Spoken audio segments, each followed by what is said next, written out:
भारतीय साक्षी कायदा 2023 सेक्शन 61 नुसार तुम्ही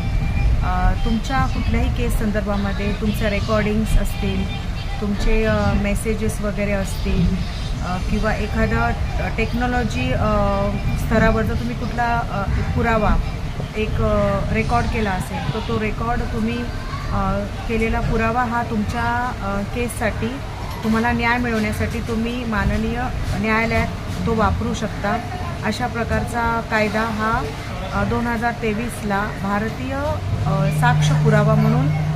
सेक्शन 61 नुसार तुम्ही तो तुमच्या केससाठी तुमच्या सुटकेसाठी तुम्हाला न्याय मिळवण्यासाठी तुम्ही वापरू शकता। तर लक्षात ठेवा, तर अशा प्रकारचे कुठली रेकॉर्डिंग्स असतील, कुठले मेसेजेस असतील, व्हॉट्सअप मेसेजेस असतील किंवा तुमच्याकडे इन्स्टाचे मेसेजेस असतील, तुमचे फेसबुकचे मेसेजेस असतील किंवा तुमच्या कुठल्याही इलेक्ट्रॉनिक